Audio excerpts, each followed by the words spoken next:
चलिए फ्रेंड्स करते हैं आज का अपना वीडियो। आज के इस वीडियो में आपको बताऊंगा क्लास 10 के लिए साइंस का सैम्पल क्वेश्चन पेपर जो कि 2021 और 22 के लिए इंपॉर्टेंट होने वाला है। अगर आप 2022 में दे रहे हैं बोर्ड एग्जाम तो फ्रेंड्स इस वीडियो को अंत तक जरूर देख लेना, क्योंकि आज के इस वीडियो में आपको बताने वाला हूँ साइंस का सैम्पल क्वेश्चन पेपर यानी कि जो कि आपका 2022 में के बोर्ड में आने वाला है, इसलिए इस वीडियो को अंत तक जरूर देख लेना फ्रेंड्स। यह क्वेश्चन पेपर आपको 3 घंटे के अंदर अंदर सॉल्यूशन करना है, जिसमें कि 15 मिनट आपको अतिरिक्त दी जाती है, वो तो आपको अलग बात है। फिलहाल कि आपको समय 3 घंटे का दिया जाएगा क्वेश्चन पेपर को सॉल्यूशन करने के लिए। और पूर्णांक यानी 70 मार्क्स का आपका क्वेश्चन पेपर होने वाला है। तो निर्देश आपके सामने है। पहला है यह प्रश्न पत्र 3 खंडों में विभाजित किया गया है, यानी कि का, खा एवं गा में विभाजित किया गया है। प्रत्येक खंड का पहला प्रश्न बहुविकल्पीय होगा, जिसमें कि 4 विकल्प आपको दिए जाएंगे और सही विकल्प आपको चुनकर अपनी उत्तर पुस्तिका में लिखना होगा।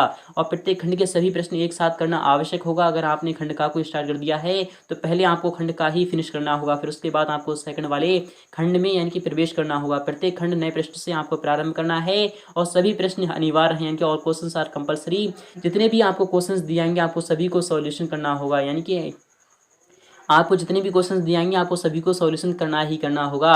और चौथा है प्रश्नों के निर्धारित अंक उनके सम्मुख दिए गए हैं, यानी क्वेश्चन कितने अंक का है यहाँ पे सामने कुछ इस प्रकार से यहाँ पर राइट हैंड साइड में लिख दिया जाएगा। और जहाँ पर आपसे कहा जाए यानी कि आवश्यकता अनुसार अपने उत्तरों की पुष्टि स्वच्छ एवं नामांकित चित्रों तथा रासायनिक समीकरण द्वारा आपको करना हो। यह क्वेश्चन भी काफी महत्वपूर्ण होने वाला है। तो फ्रेंड्स का वाला खंड यानी कि जो कि आपका भौतिक विज्ञान का है, अर्थात आपका फिजिक्स का है खंड का, तो उसे आपको यहाँ पर अच्छी तरीके से देखना होगा, क्योंकि यह क्वेश्चन हर साल आता है, इस बार पक्का फंसेगा। यहाँ पर कह रहा है कावाले यानी पहले वाले क्वेश्चन का कावाला क्वेश्चन है कि श्वेत प्रकाश जब प्रिज्म से गुजरता है तो निर्गत प्रिज्म यानी निर्गत प्रकाश में प्रिज्म के आधार से दूरस्थ प्रकाश का रंग कैसा होता है।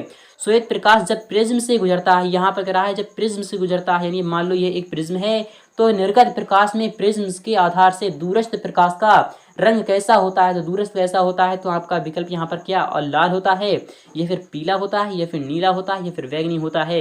अगर आप जानते हैं तो इसका जवाब हमें कमेंट सेक्शन में जरूर बता देना। फिलहाल के जो श्वेत प्रकाश जब प्रिज्म से होकर गुजरता है तो निर्गत प्रकाश से प्रिज्म के आधार से यानी कि प्रिज्म के आधार से यानी कि दूरस्थ प्रकाश का जो रंग होता है वह कैसा होता है, तो आपको यहाँ पर पता होना चाहिए। तो कैसा होता है, तो आपका यहाँ पर जो आंसर आएगा वही आएगा यहाँ पर बैगनी, यानी कि आपका विकल्प यहाँ पर चौथा वाला सही हो जाएगा। नेक्स्ट क्वेश्चन भी काफी महत्वपूर्ण होने वाला है। यहाँ पर कह रहा है यदि कोई वस्तु उत्तल लेंस के सामने 2f यानी कि दूरी पर रखी है तो उसका प्रतिबिंब बनेगा। कहाँ पर बनेगा, जब 2f दूरी पर बनी है, अनंत पर बनेगा, या फिर 2f पर बनेगा, या फिर f पर बनेगा, या फिर आपका f तथा प्रकाश केंद्र के बीच बनेगा।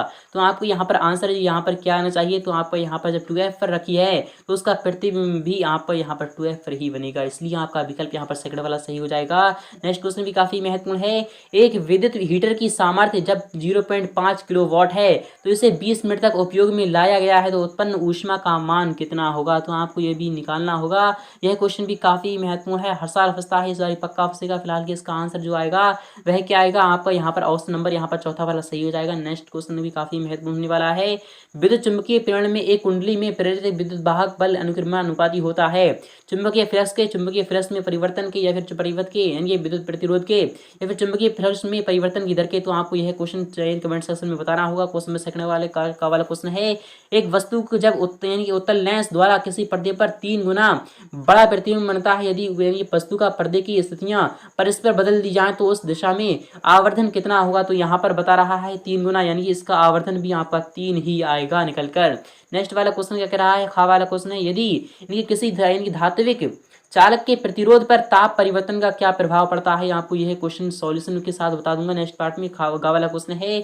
एक अवतल दर्पण की फोकस दूरी जब 20 सेंटीमीटर है तो दर्पण से 30 सेंटीमीटर की दूरी पर रखी है वस्तु के प्रतिबिंब की स्थिति आपको ज्ञात करना होगी। यह क्वेश्चन किस तरीके से कर सकते हैं, अवतल दर्पण की फोकस दूरी ही यानी कि -20 सेंटीमीटर आपका यहाँ पर आ जाएगा। और यहाँ पर कह रहा है दर्पण से 30 सेंटीमीटर दूरी पर रखी है, अर्थात E आपको यहाँ पर कितना है, तो -30 सेंटीमीटर आएगा, क्योंकि वस्तु की दूरी सदैव पॉइंट निगेटिव ली जाती है। तो प्रतिबिंब की स्थिति अर्थात बी क्या निकल कर आएगी, आप यानी कि बी निकल कर क्या निकल कर आएगी। तो आपको यहाँ पर बता रहा हूँ, आपको दर्पण सूत्र पता होगा। तो 1/f = क्या होता है आपका, तो 1/b होता है, यानी कि आपका 1/f = क्या होता है, तो 1/b + 1/u होता है, यानी कि 1/b + 1/u होता है। तो आपको यहाँ पर फिलहाल क्या रखना होगा, तो 1/b आपका क्या निकल कर आएगा, तो आपको यहाँ पर 1/f आ जाएगा, साथ ही साथ आपका माइनस का 1/u आ जाएगा निकल कर।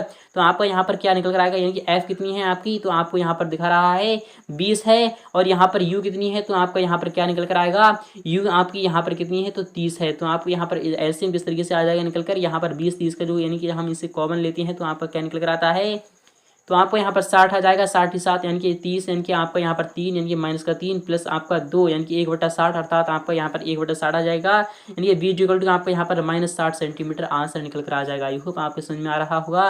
नेक्स्ट क्वेश्चन भी काफी महत्वपूर्ण होने वाला है। थर्ड वाले क्वेश्चन का वाला क्वेश्चन है, एक संयुक्त सूक्ष्मदर्शी के अभिदर्शक लेंस तथा अभिनेत्री यानी अभिनेत्र लेंस की फोकस दूरी क्रमशः 12 सेंटीमीटर और 3 सेंटीमीटर है। ये एक वस्तु उसको यदि अभिदृश्य से 1.25 सेंटीमीटर की दूरी पर रखा जाए तो अंतिम प्रतिबिंब स्पष्ट दृष्टि की न्यूनतम दूरी पर बनता है। तो सूक्ष्मदर्शी की आवर्धन क्षमता की गणना आपको करना होगी जब स्पष्ट दृष्टि की न्यूनतम दूरी 25 सेंटीमीटर दी जाएगी। आई होप आपको समझ में आ रहा होगा। इसका नेक्स्ट पार्ट में मैं आपको सॉल्यूशन दिखा दूंगा।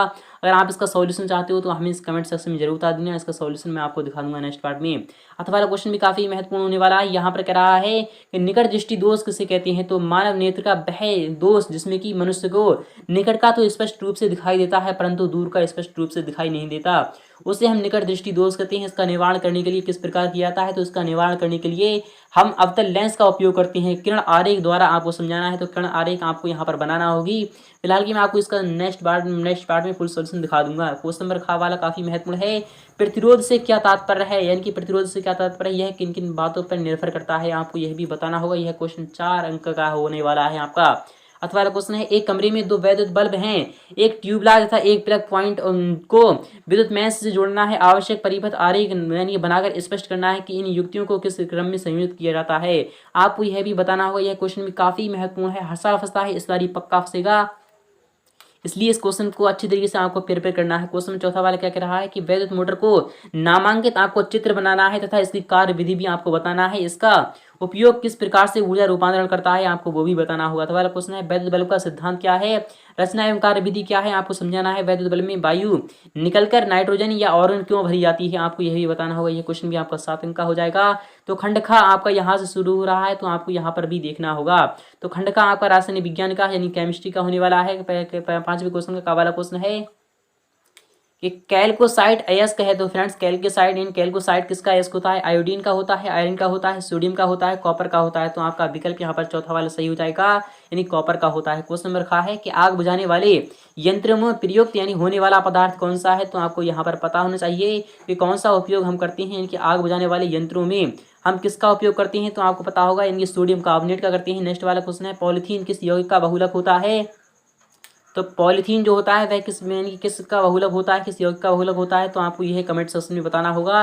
नेक्स्ट क्वेश्चन है क्वेश्चन नंबर यानी कि नेक्स्ट वाला क्या कह रहा है, फिलहाल क्या एथिलीन आपका आंसर आना चाहिए। क्वेश्चन नंबर का वाला क्वेश्चन है, एक अम्लीय विलयन का पीएच मान जब 5 है तो हाइड्रोजन आयन सांद्रता H+ आयन कितनी होगी की गणना करना है आपको। यहाँ पर यहाँ के 2 आंसर निकल कर आ जाएगा। नेक्स्ट क्वेश्चन भी काफी महत्वपूर्ण है कि जल का आयनिक गुणनफल क्या है, इसका 25 डिग्री सेल्सियस पर मान कितना होगा, तो यह भी आपको बताना होगा। यह क्वेश्चन भी आपका 2 अंक का हो जाएगा। नेक्स्ट क्वेश्चन भी काफी महत्वपूर्ण है, निम्नलिखित यौगिकों का आपको IUPAC नाम बताना होगा। यानी कि यह क्या है, आपको इसका IUPAC नाम बताना है, ये इसका भी आपको IUPAC यानी कि आपका इसका IUPAC भी नाम बताना होगा। 7वां क्वेश्चन है कि आवर्त सारणी के आवर्तों के 4 मुख्य लक्षण कौन कौन से हैं आपको वो भी बताना होगा। यह क्वेश्चन 4 अंक का होगा जाएगा। अथवा क्वेश्चन है विरंजक चूर्ण के 4 गुण यानी रासायनिक गुणों की आपको यानी कि तुलना करना है, यानी कि आपको यह बताना होगा। क्वेश्चन 8 भी काफी महत्वपूर्ण होने वाला है, एसिटिक अम्ल बनाने की कोई एक विधि का वर्णन करना है तथा 3 प्रमुख रासायनिक गुण भी आपको लिखना होगा। यह क्वेश्चन आपका 7 अंक का हो जाएगा। अथवा क्वेश्चन है कि मीथेन बनाने की प्रयोगशाला विधि का आपको सचित्र वर्णन करना है तथा इन 3 रासायनिक गुण भी लिखना होगा। यह क्वेश्चन अगर आप चाहते हो इसका सॉल्यूशन तो आप हमें कमेंट सेक्शन में जरूर बता देना, इसका फुल सॉल्यूशन दिखा दूंगा नेक्स्ट पार्ट में बहुत जल्द। तो खंड गा आपके सामने आ चुका है जो कि बायोलॉजी का है, तो यानी कि जीव विज्ञान का है। तो क्वेश्चन नंबर 9 का वाला क्वेश्चन है कि एक संकरण की द्वितीय पीढ़ी यानी कि F2 में स्वतंत्रता संकर यानी कि गुणों वाले पौधों का अनुपात क्या होगा आपको वो भी बताना होगा। यह क्वेश्चन भी काफी महत्वपूर्ण है। क्वेश्चन नंबर कह रहा है मनुष्य के मस्तिष्क में ताप नियंत्रक केंद्र स्थित होता है, ऑप्शन ए पिट्यूटरी में, या फिर आपका यानी डायन सिफेलॉन में, या फिर आपका हाइपोथैलेमस यानी कि थैलेमस में या फिर आप इनमें से कोई नहीं, तो आपको इसका भी कमेंट सेक्शन में आंसर देना होगा। क्वेश्चन यानी कि नेक्स्ट वाला क्वेश्चन है, तंबाकू में पाए जाने वाला उत्तेजक पदार्थ कौन सा होता है? तो निकोटीन होता है, और बाकी चाय और कॉफ़ी में जो होता है वह कैफीन होता है। आपको ये भी ध्यान में रखना है, क्वेश्चन रखा है निम्नलिखित में से आनुवांशिक पदार्थ कौन सा है? आरएनए है, डीएनए है, राइबोसोम है या फिर माइटोकॉन्ड्रिया है। तो आनुवांशिक की बात हो रही है फिलहाल कि आपका आरएनए या फिर डीएनए में से एक आएगा, तो आपका क्या आएगा निकलकर, आपको कमेंट सेक्शन में बताना होगा। क्वेश्चन टेक्निक का वाला क्वेश्चन है, मृदा कणों के चारों ओर जल की पतली परत क्यों होती है, यानी क्यों, क्या कहते हैं? तो आपको यही बताना होगा। हियोगो यानी कि हियोगो डी ब्रिज में यानी विकास के लिए मत को प्रस्तुत किया है, किसके लिए प्रस्तुत किया है, आपको यही बताना होगा। क्वेश्चन नंबर है, डीएनए फिंगरप्रिंटिंग की खोज किस वैज्ञानिक ने की थी? क्वेश्चन 11 का वाला क्वेश्चन है, स्टैनले यानी कि मिलर के द्वारा किए गए प्रयोग द्वारा आपको चित्रीय निरूपण करना है। यह क्वेश्चन भी आपका 4 अंक का हो जाएगा। अथवा क्वेश्चन है, मेंडल के एक संकर प्रयोग को केवल रेखा चित्र द्वारा आपको प्रदर्शित करना होगा। क्वेश्चन रखा है, एक भुट्टे के शंकु से निकलने वाली चमकीली यानी कि लंबी वर्तिकाएं यदि प्रारंभ से ही काट दी जाएं तो उसे यानी कि उस भुट्टे पर दाने नहीं बनते, ऐसा क्यों होता है? तर्क सहित आपको समझाना है। वाला क्वेश्चन है, अलैंगिक तथा लैंगिक जन्म में 4 अंतर आपको बताना है। यह क्वेश्चन 4 अंक का हो जाएगा। मनुष्य के हृदय की संरचना तथा कार्यविधि भी आपको लिखना होगी। अथवा वाला क्वेश्चन है, जड़ों तथा जल अवशोषण की विधि का आपको यानी विस्तारित आपको यानी कि वर्णन करना है। तो आई होप आपके समझ में आ रहा होगा। अगर आपके समझ में आ चुका है तो इस वीडियो को लाइक करना और अपने तमाम दोस्तों के पास शेयर कर दीजिए ताकि वो भी इसका लाभ उठा सकें। तो फ्रेंड्स मिलते हैं नेक्स्ट बार में बहुत जल्द फुल सॉल्यूशन साथ। अगर आपको फुल सॉल्यूशन चाहिए तो हमें कमेंट सेक्शन जरूर